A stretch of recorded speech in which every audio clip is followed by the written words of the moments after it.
Assalamualaikum warahmatullahi wabarakatuh. Selamat pagi, Ibu Fai. Di sini kami dari kelompok 9 yang beranggotakan saya sendiri Syafina Fitri Astuti dengan NIM K2322085 dan teman saya. Saya Muhammad Nizar Ardani, NIM K2322049. Nah, di sini kami akan membahas mengenai progres paper kami yang berjudul tentang peluruhan radioaktif unsur thorium serta manfaat dan dampaknya. Nah, di sini kami sudah membahas mengenai pendahuluan yang berisikan latar belakang masalah, rumusan masalah, tujuan penulisan, dan beberapa materi mengenai unsur thorium. Nah, selanjutnya akan dibahas oleh teman saya, Nizar. Oke, jadi Bu Fai terkait review artikel dari kelompok kami, topik utama dari materi kami yang kita ambil yaitu mengenai peluruhan radioaktivitas. Nah, untuk unsur yang kami ambil yaitu unsur thorium atau TH. Nah, selain kita akan membahas terkait peluruhan radioaktif dari unsur thorium itu sendiri, kami juga membahas terkait manfaat dan juga dampaknya dari peluruhan radioaktif unsur thorium itu sendiri. Nah, akan tetapi di sini masih kami bold warna kuning karena di dalam judul ini kami masih rancu untuk penulisan serta manfaat dan dampaknya.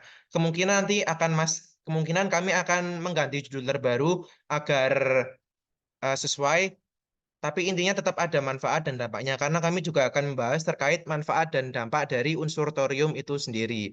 Kemudian kita lanjut ke abstrak. Untuk abstrak kita belum membahas karena abstrak nanti dibahas di akhir menunggu hasil dan pembahasan.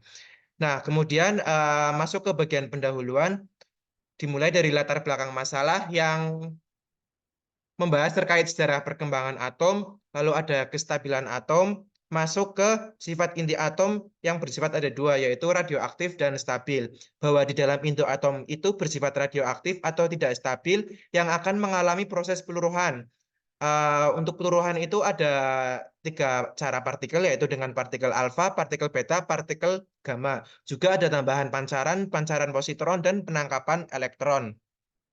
Nah, kemudian dari unsur-unsur radioaktif ini akan didapati terkait 4 deret radioaktif, yaitu ada deret thorium, deret uranium, deret aktinium, dan deret neptunium. Nah, di dalam paper ini kami akan membahas terkait deret thorium yang berasal dari unsur thorium itu sendiri. Nah, kemudian terkait rumusan masalah berkaitan dengan uraian latar belakang di atas, maka permasalahan yang dapat dirumuskan dalam artikel review sebagai berikut. Yang pertama, bagaimana peluruhan pada zat radioaktif unsur thorium. Dua, bagaimana sifat peluruhan zat radioaktif unsur thorium. Tiga, bagaimana manfaat dan dampak dari peluruhan zat radioaktif unsur thorium. Kemudian tujuan yang ingin dicapai dalam artikel ini, yang pertama, menganalisis peluruhan pada unsur zat radioaktif unsur thorium. Yang kedua, menganalisis sifat peluruhan zat radioaktif unsur thorium. Dan yang ketiga, menganalisis manfaat dan dampak dari peluruhan zat radioaktif unsur thorium. Kemudian di dalam pendahuluan kita juga membahas terkait materi, atom, dan unsur, mulai dari pengertian materi, pengertian atom, dan juga pengertian dari unsur. Yang unsur-unsur itu nanti dikelompokkan ke dalam sistem periodik unsur. Terkait ini kami hanya membahas singkat saja karena untuk pendahuluan mengenai pengertian dari materi, atom, dan juga unsur. Kemudian kita memasuki radioaktivitas, baik dari pengertiannya, kemudian kita masuk ke bahan radioaktif. Kemudian kita masuk ke peluruhan radioaktivitas, di mana ada peluruhan partikel alfa yang dipancarkan berupa nukleus helium yang mereduksi inti induk sehingga kehilangan 2 proton dan 2 neutron. Proses peluruhan alfa dapat dituliskan seperti berikut ini. Kemudian juga ada sifat-sifat peluruhan partikel alfa. Kemudian yang kedua ada peluruhan partikel beta, sifat-sifat partikel beta, dan yang ketiga ada peluruhan gamma. Sifat dan peluruhan gamma ada di sini. Nah, kemudian nanti rencana juga akan kami tambah terkait dua tadi yang belum, yaitu ada pancaran positron dan penangkapan elektron. Itu nanti akan kami bahas di bawahnya partikel gamma. Nah, kemudian membahas terkait aktivitas peluruhan, bagaimana suatu unsur itu berpeluru, ada suatu aktivitasnya. Laju peluruhan inti radioaktif disebut dengan aktivitas zat radioaktif. Aktivitas radiasi ini bergantung terhadap banyak inti radioaktif alam, bahan, atau N, dan tetapan peluruhan yang disimbolkan dengan lambda. Persamaannya A sama dengan lambda N. Kemudian secara matematis A sama dengan min dN dt.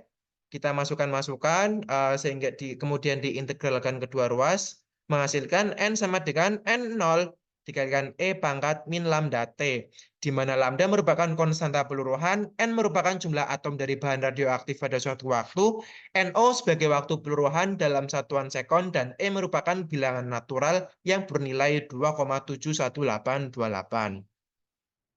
Kemudian di sini waktu paruh secara umum didefinisikan sebagai waktu yang diperlukan zat radioaktif untuk mengurangi jumlah partikel suatu zat radioaktif zoopartikel menjadi setengah dari jumlah partikel semula. Waktu paruh ini disimbolkan dengan T setengah. Kemudian untuk jumlah inti induk N meluruh menjadi setengah inti induk awal atau setengah N0 ketika dalam waktu paruh. Nah, berdasarkan persamaan tadi, untuk mencari nilai waktu paruh unsur radioaktif diperoleh sebagai berikut. Kemudian didapatkan hasil T setengah sama dengan 0,693 per lambda. Persamaan ini menunjukkan bahwa besar konstanta peluruhan radioaktif atau lambda bergantung pada waktu paruh. Secara matematis dapat dituliskan yaitu lambda sama dengan 0,693 per T setengah. Kemudian ini ada grafik eksponensial dan linear yang menghubungkan antara jumlah inti dengan waktu.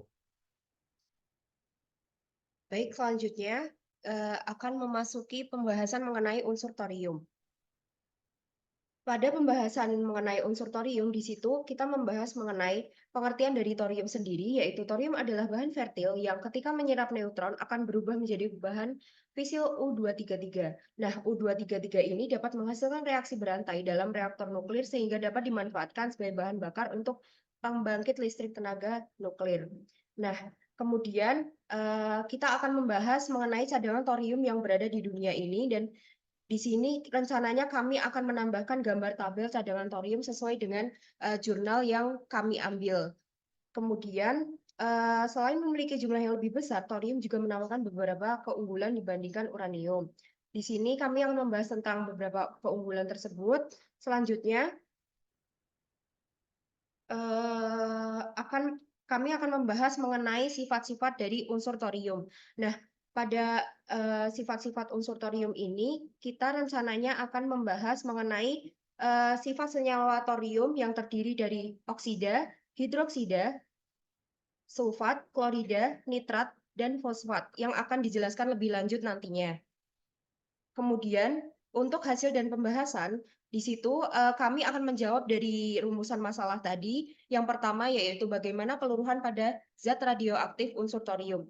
Nah, pada bagian ini kita akan menjelaskan spesifik mengenai deret thorium. Nah, pada bagian peluruhan thorium deret thorium ini, kami rencananya akan menjelaskan bagaimana peluruhan thorium itu terjadi, yaitu proses radioaktif di mana inti atom thorium mengalami transformasi menjadi inti atom lain dengan memancarkan partikel atau radiasi. Nah, deret thorium ini dapat dikenal juga sebagai deret radioaktif 4N, di mana pada proses peluruhan deret thorium ini dimulai dari isotop thorium 232 dan berakhir pada isotop stabil timba 208, 208 atau 208 Pb.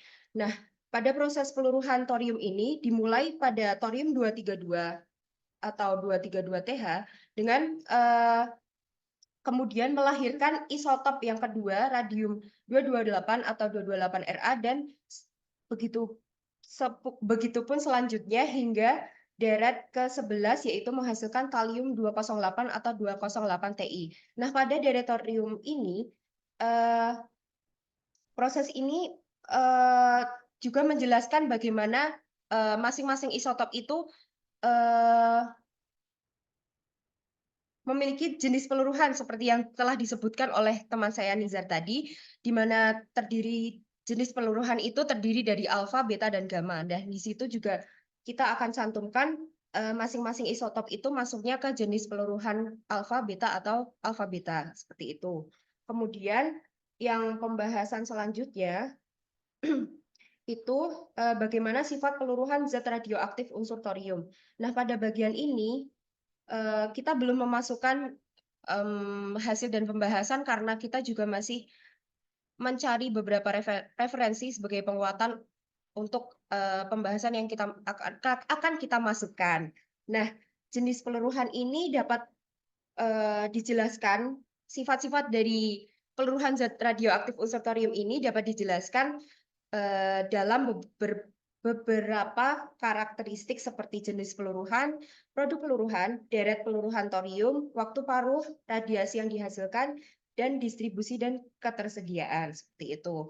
Untuk yang pembahasan terakhir, yaitu manfaat dan dampak dari peluruhan zat radioaktif unsur thorium ini adalah manfaat dari atau dampak atau manfaat dari proses tersebut kepada lingkungan sekitar, seperti itu. Untuk gambarannya itu rencananya kita akan memasukkan pada bagian manfaatnya itu kurang lebih seperti potensi sebagai sumber energi bersih, ketersediaan melimpah, dan efisiensi energi. Kemudian untuk dampaknya itu kita akan masukkan seperti pembuangan limbah, penggunaan bahan bakar, dan masalah keamanan. Untuk dari beberapa jurnal juga yang kami baca juga dampak dan manfaatnya kurang lebih seperti itu. Kemudian pada bagian kesimpulan ini tentu saja belum diisikan karena untuk papernya sendiri belum selesai dan hasil dan pembahasan juga belum kita masukkan ke dalam paper. Jadi untuk kesimpulan ini nanti akan membahas tentang rumusan masalah yang telah disebutkan tadi. Kemudian untuk daftar pustaka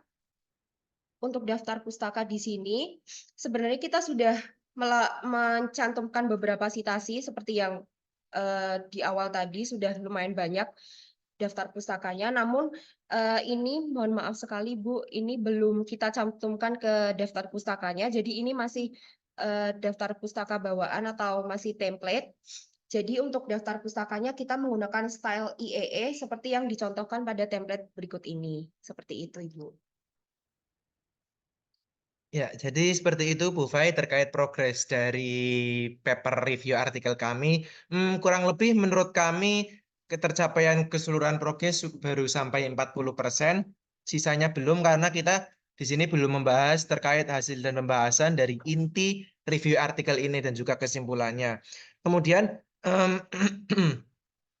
kemudian kami juga ada sedikit permasalahan karena masih agak sedikit susah untuk mencari referensi karena dari beberapa referensi yang kami dapat hanya beberapa saja dan yang lain ada tapi masih detail dan kami juga masih bingung sehingga masih perlu waktu untuk kami mempelajari dan membacanya lebih lanjut dan juga ada beberapa referensi jurnal atau artikel yang dalam berbahasa Inggris yang dari kami juga perlu membacanya lebih lanjut dan mentranslate-nya supaya kami lebih pahamnya. Kemudian untuk data utama yang kami ambil ada di sini Bu, daftar jurnal referensinya seperti dari jurnal dan juga artikel, juga ada proceeding dan lain-lain sebagainya. Ini seperti ini misalnya jurnal multidisiplin ilmu, kemudian ini ada jurnal UNES, kemudian di sini ada penelitian sains, ini dan lain sebagainya.